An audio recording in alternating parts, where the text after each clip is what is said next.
Hey, Candace, it's nice to see you again. Thank you. Nice to see you too. Yeah. Huh? How has your week been since the last time we talked? It's okay. I know last time I talked to you about my daughter and everything, and this week was a little better. Yeah? So, yeah. Yeah, so what did you guys do this week, you and your family, you and your daughter? Well, personally, what I did was I spent a lot of time outside the house. Nice, okay. Yeah, but that was just me trying to avoid my mom and my boyfriend arguing because he lives with us, so. Yeah. Mm-hmm. So you said that things were a little better. How was that? How was that a little better from the last time we talked? Well, it's a little better in terms of me avoiding conversation with my mom, because what I did this week was I planned to stay at my dad's house instead of my mom's house, because I just couldn't take the arguing, so I just took Mia with me to my dad's house. So we spent a couple days there. My dad actually enjoyed it because he hasn't really been able to hang out with Mia since she was born, and she's 2 years old, and that's not fair. So that's. So are your mother and your father together? No, they're not together. No, they're friends, but they're not together. Okay. Yeah. Well, first I'm glad to hear that you got to spend some time out at your house and you got to visit your daughter's grandfather this weekend, spend time with your father. So that's really, I guess, nice for both of you, and I can see that you've enjoyed it, even though, despite of the circumstances of why you got out with your mother and your boyfriend, not agreeing to stuff and arguing. So, Candace, the last time you were here, you were telling me about, like you were just mentioning, about the situation where your mother and your boyfriend, your daughter's father, don't get along, and you guys all live in this the house together, and you also mentioned that Mia's 2 years old, and you're just worried about the living circumstances that you're in because you don't want to raise your daughter in that environment, but it's also hard because you and your boyfriend are both 17, and you just don't know how to be with your daughter, like how to raise her, and you also feel like you need your mother's support for a lot of different reasons. You were telling me financially you want her support, but you also want her there because she's your mother, but it's hard because of the disagreement they have with that. So, and you were telling me that it's been a little better just because you've been avoiding the conflict with your mother. What type of conflicts were there with your mother and your boyfriend? Man, like, I guess my mom is a very conservative person, and so she's against the whole me being pregnant thing altogether.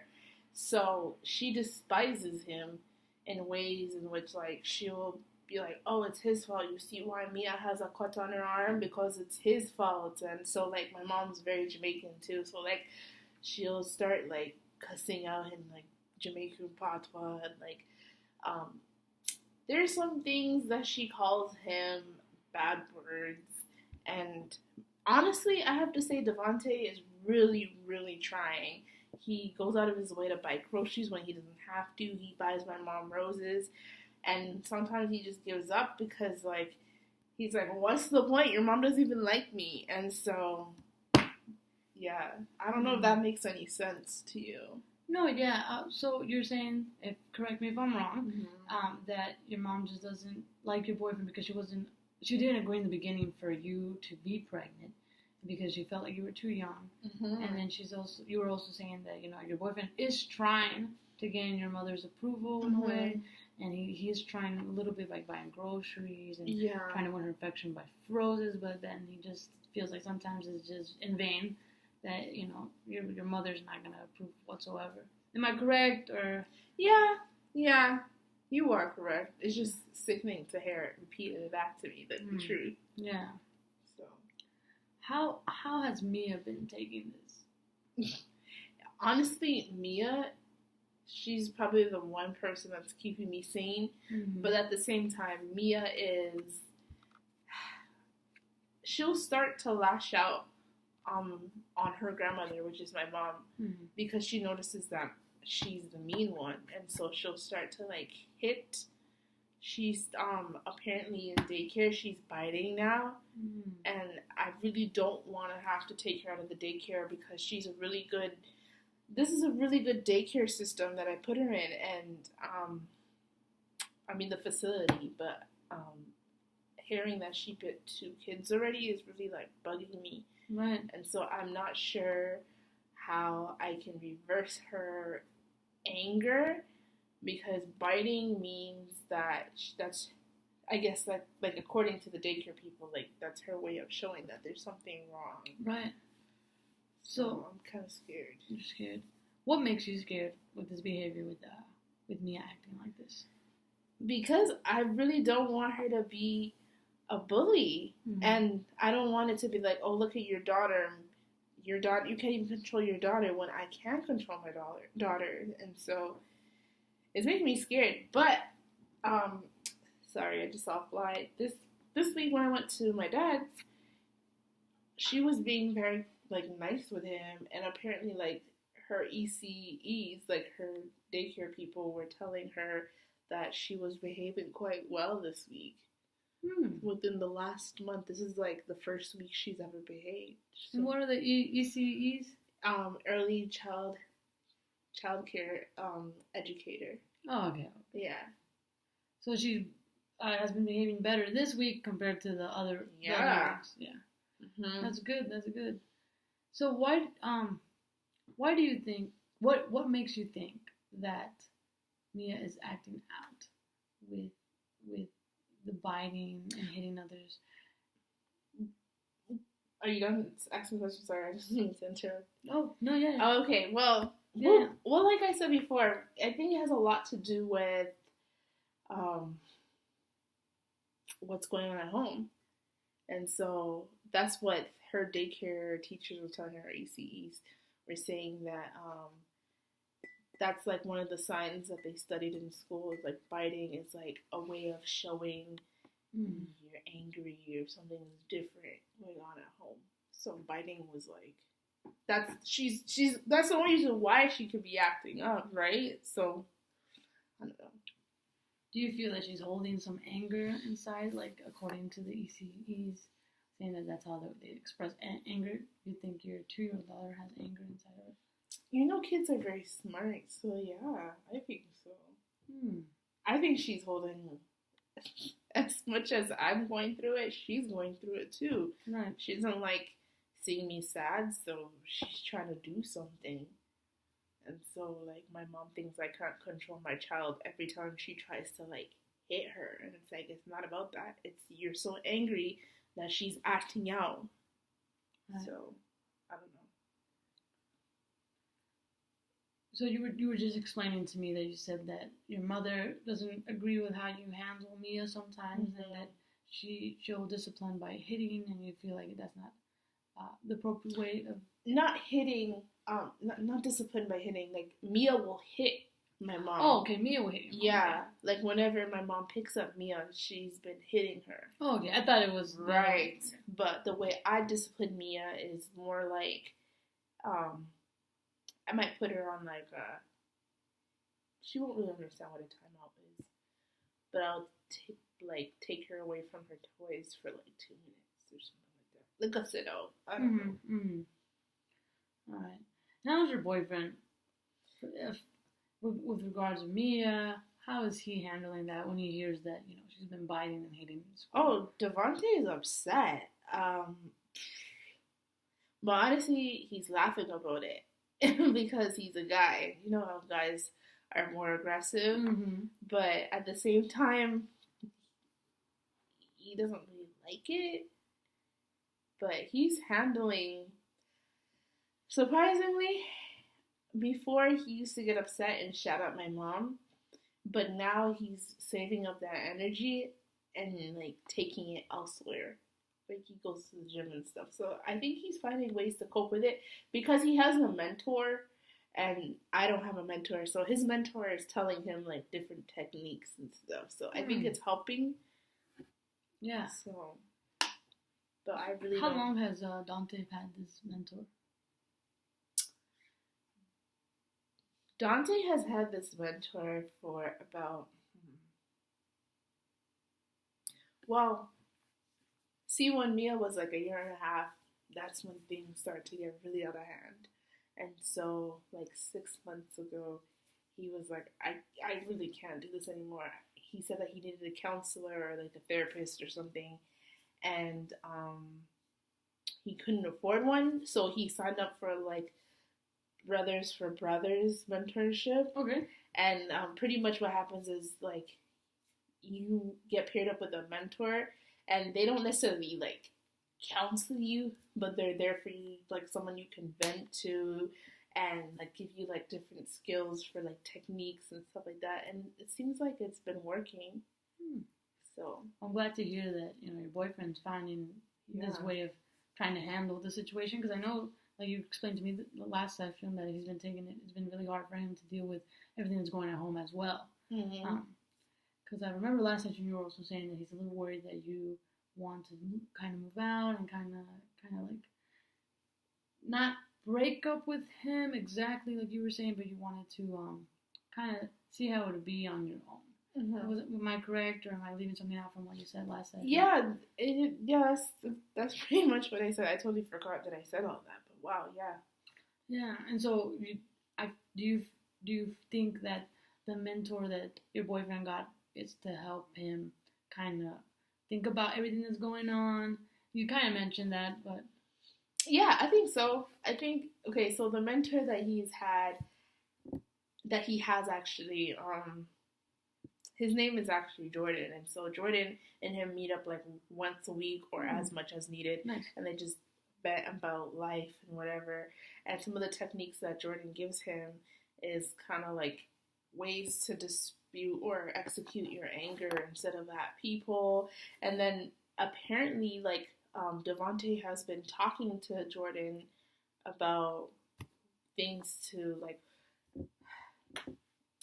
to move out, because he brought up to me about moving out, and I was like, honestly, Devontae, I don't have that money to move out, but I think it's kind of time to move out into something else, because it's not a safe environment for my daughter. Right. So from the last session to this session, do you want to move out on your own, or along with, you want your boyfriend to come too? I think it's important that Mia sticks with her father. So, yeah, I think together. Okay. All right. Well, Candace, I want to ask you a strange question. Okay. Yeah. Do you mind if I do that with you? No, I don't. All right. Well, let's just say like tonight after this session, you go home, and strangely enough, everyone's the home is quiet and still. Your mom isn't trying to pick up a fight, and your boyfriend is also not trying to pick up a fight, and then everyone goes to bed. Even Mia is going to bed. 2-year-old Mia, with all the energy, goes to bed. And then you go to bed. And then the whole house is quiet, like I mentioned. And you fall into this deep sleep. So then while you're sleeping, this miracle happens. And, obviously you were sleeping, so you don't know the miracle happened. And the miracle is that, the problem that you've been bringing to me has been solved. So what would you notice the next day when you wake up? That the miracle has happened, and that the problem you have brought has been solved.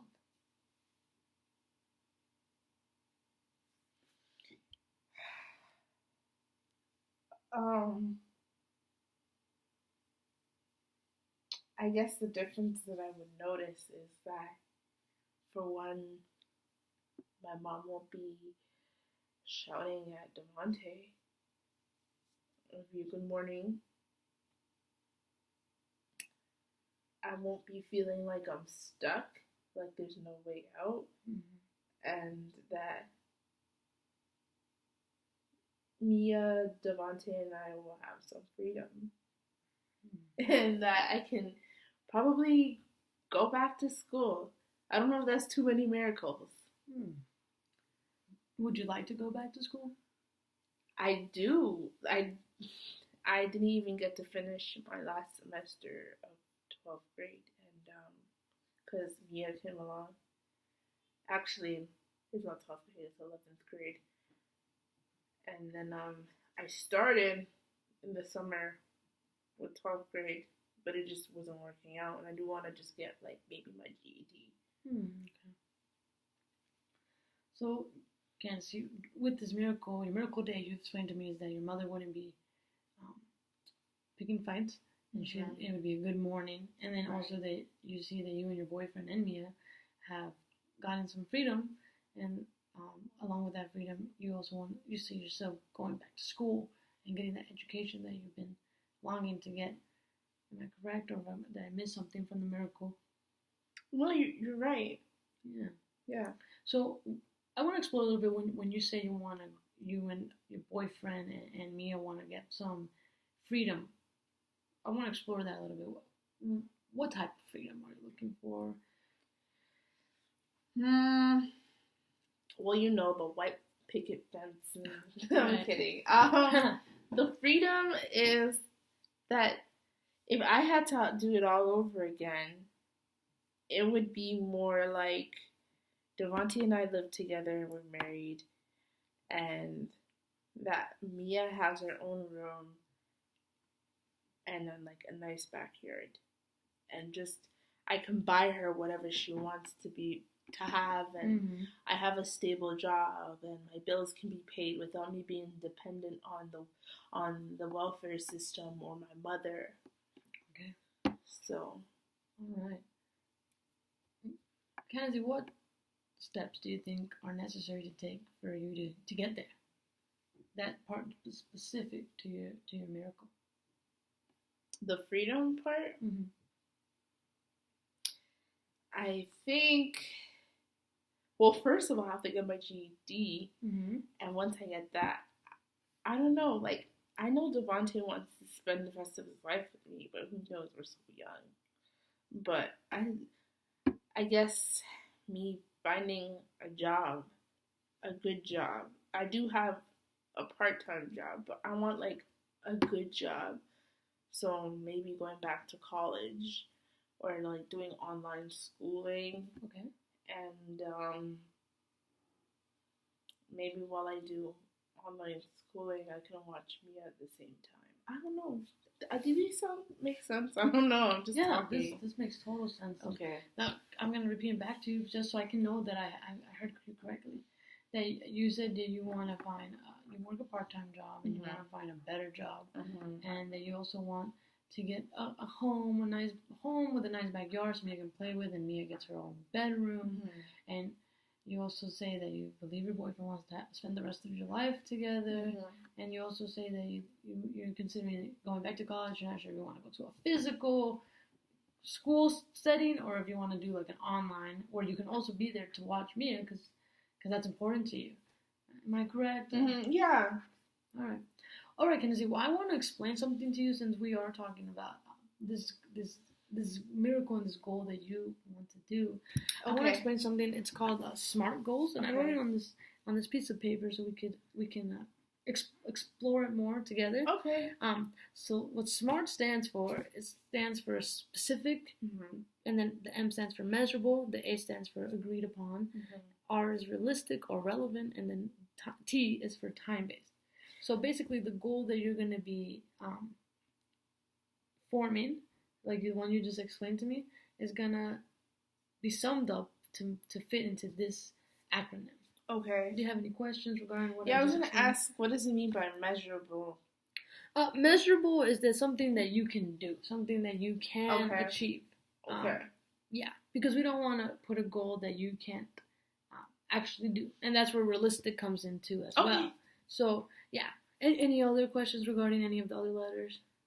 No. It all makes sense. All right. Okay. So I'm going to give that to you right now. Okay. And so we talked about you want to go back to school, and you also want to gain some freedom from your mom, and maybe buy your own home with your boyfriend, and then maybe find a job, a better job than the part-time job that you have now currently. Yeah. Yeah. So which one of those do you want to do first? I think the one that's most realistic to happen in the near future is finding a job.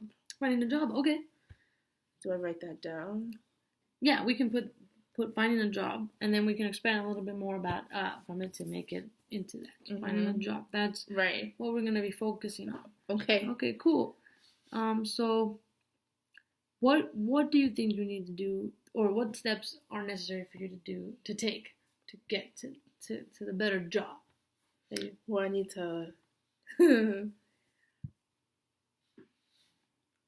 Well, I guess like getting my GED would help me get the job, right? Okay, yeah.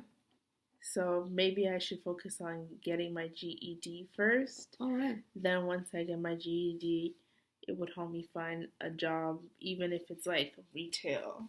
Okay. So what about getting the EGD would be specific? You mean what specific, like study for it? Is that what? Yeah. Okay, study for it. And the measurable, do you know when the dates are to take the EGD, or is it like a walk-in system? Well, I know they have one every 4 months. Okay. A test every 4 months, or not even every 4 months. That's a lie. Like I know they have one every 4 weeks. Every 4 weeks. Okay. Yeah. So when do you think is the appropriate time for you to go in? Or where do you think you'd be like, I would be ready at this time to take my GED, and then it'd be enough time for me to study for it? Well, what date is it now? Is it the 23rd or? Today is the 26th. I can say the test is not even that hard. I got a mock test before. Okay. So maybe in like 2 weeks? Okay, so the next 2 weeks. Okay. And then, do you agree that this is the goal that you want? Yes. Do you think this is something realistic that you can do? Yeah, very much so. And then the time-based, you said you want to do it in the next 2 weeks, right? Right. Okay. But I wouldn't... Okay, so I might be mixing it up here. So would time-based be more like how many times I study for the week? Or, I mean... We could do that for time-based. Yeah, so how many times a week would you put in? I guess I can study every day. So how many minutes or hours would you be putting?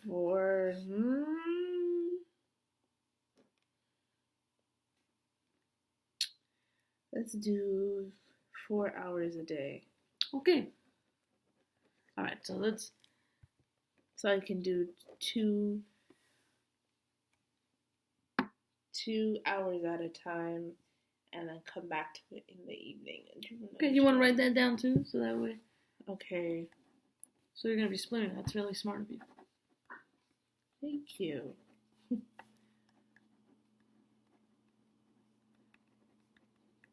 Okay. All right.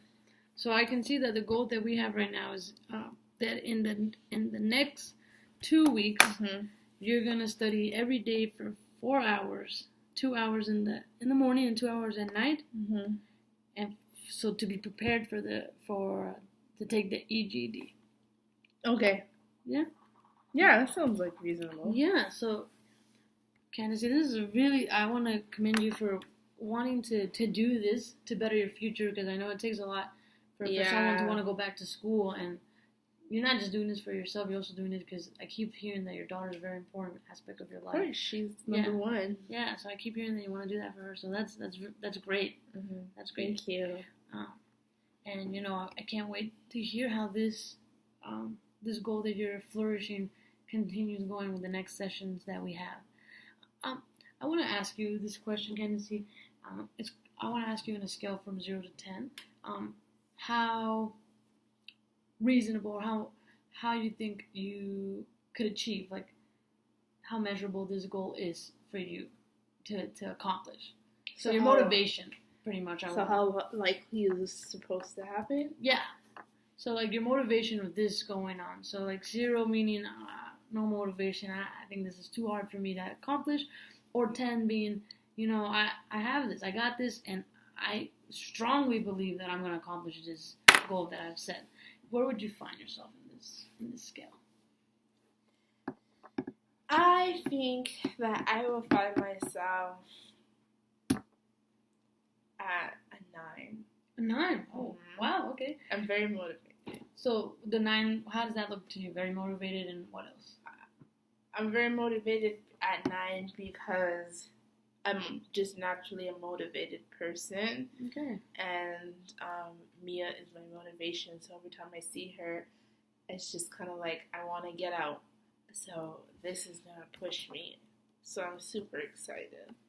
Awesome. Well, I'm happy to hear that you're at a 9, and I'm really happy to hear that you're super excited, and I'm very happy that this goal, that you're excited to do this goal and to reach this goal. Thank you. Yeah. So, Candace, Mm-hmm. with the scaling question that I've asked you, you said you're at a 9. I also want to ask you, where do you want to see yourself? So you want to see yourself at a 9. Is that where you want to aim after your goal is done? You want to stay at that 9, or do you want to reach that 10? Nothing is ever perfect, so that's why I said 9. Mm-hmm. But I would love to be 100% motivated from here on out. Yeah. I want the best life for Devontae, but first and foremost, Mia, and actually, I need to have a good life for myself. Okay. So, Candace, with this goal and with what I've been hearing, I want to ask you, do you feel like the environment that your daughter is in now a safe place? Can I answer truthfully? Yep. You can answer however you like. I don't think this is a safe environment for my daughter, because then she's going to grow up regretting or resenting her grandmother. Mm. And I don't like the presentation of Devontae and I together. And I don't want her thinking that that's okay, how things happened at 17. So I don't think it's a safe environment for her. Okay. It's safe in terms of physical, the structure is a house, but it's not safe emotionally. Okay. Kenzie, do you, with regards of everything that we've been talking about, do you see yourself in the same position that you are now in the next 5 years? No. Because I know that once I get the GED, it'll be different. Okay. So you're saying in the next 5 years, when you get your GED, that you see yourself somewhere else, completely different from where you are now? Yeah. Well, I can say that with you being here and with setting up this goal, kind of see that I can see that you're very motivated to reach that potential of being where you don't want to be in the next 5 years. So I want to commend you for that as well. Candace, with regards of the safety of your daughter and this and where you want to see yourself in the next 5 years, do you feel like you will have your family's support with this? I know my mom is gonna have a hard time letting go because she realizes. I know she realizes that where she messes up. Mm-hmm. But my father has always had my back. Even when he found out that I was pregnant at 16, he had my back. I can see your father's a very important person in your life. Yeah, he is. How has your father been a supporter for you?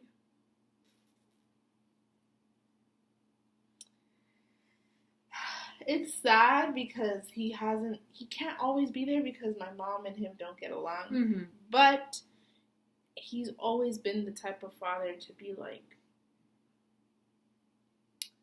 I have your back. I can always go to him for anything. I don't like to ask people for money, but I know that without fail, once a month he gives me money. Nice. Yeah. So I can see that your father's a big helper when it comes to you. Yeah, he's supportive. Nice. Mm-hmm. Well, I'm glad to hear that you have that your father would be there supporting you with regards of your goal and everything that you want to accomplish, and that he'll also be there to support you and obviously your family, that you're excited with me and your boyfriend. Yeah. Thank you. How is the relationship with your boyfriend and your father? He likes him. Yeah? Yeah. Mm-hmm. It's just weird because everything is like completely opposite. It's just my mom has a bigger house, and so we just stay there. Right. And regarding with going back to the situation with Mia, like you were saying that in the daycare she's hitting, and you said she's 2 right now. do you feel that your daughter is hitting the milestones that are appropriate for her development? Is she hitting those milestones? Yeah, Mia is talking. Yeah, she's about to turn 2. Did I say she was 2 already? I don't know. Yeah. Okay, so well, her birthday is actually coming up the ending of this month, but Oh, so she's turning 2 yeah, or turning she's 3? turning 2. Oh, all right. Yeah, I get it mixed up all the time because I'm planning her birthday party. But she's hitting all the milestones. She's talking. She's walking. She's showing affection. She knows how to. She's potty trained. Oh wow. Yeah, it's just the only situation is the biting. And so as a girl, that's kind of embarrassing to have a daughter who bites. But it is what it is. Yeah. But you say that she's developing just fine. Oh, just fine. Yeah. Well, Candace, with regards of the way she's developing, do you think, you're saying that she's developing fine, do you think reaching this goal and going into the new home and changing your life, when you said earlier that you don't want to be in the same position that you were, where you are, you don't want to be there the next 5 years. Do you think that would help further her development? I think yes, because now that my mother will be out of the equation, she won't have 3 parents, meaning, because sometimes my mom will try to parent Mia while I told Mia not to do something, or she'll tell Mia not to do something when I told Mia it's okay for her to do it. And then Devante will be there too. So sometimes she's confused who to look up to. Right. So I think they'll be much better. Well, Candace, during this session, what I've heard was that, you're still having problems with your mother and your boyfriend, still fighting, not getting along. And then with regards with Mia, that, like you just mentioned, she's developing fine, but, she's biting, being aggressive at the daycare, and you're worried that that's probably her showing some anger towards something, and you also feel that that's probably because she's seeing all this confusion at the home. And then another thing we've discussed is the relationship between you and your father, and how you feel like he's there for you, but you also wish that you were spending more time with him. We touched a little bit on that. And then we also developed the SMART goal about you achieving your EGD in the next 2 weeks, and also studying 4 hours a day, 2 in the morning, 2 in the evening, to achieve this goal. And the reasoning that you want to do this goal is because you want to get a better education, to get a better job, to get a better home, and to just you have this freedom and be more independent, more independent, and raise Mia somewhere where she can have her own room, her own backyard, and just be a family with you and your boyfriend. Am I correct? This is everything we've touched. And you caught it. Yeah. Yeah. Well, this is unfortunately all the time we have, Candace. But I just, suggest that you start this goal this week. That you study 2 hours in the morning, 2 hours at night. You know your schedule better, so you know what times in the morning work better for you and what times work better at night for you. And that you start working on this, so in the next 2 weeks you can be prepared. And I would love to hear next week how this went, if it went well, or if it didn't go like you thought it would. I would love to hear more about this and to explore more how we can achieve this goal for you. Thank you. Yeah. Would the same time, same place work for you next week? Yeah. All right. Well, Candace, thank you so much for coming again. I'm Thank looking forward to next week. Appreciate it a lot.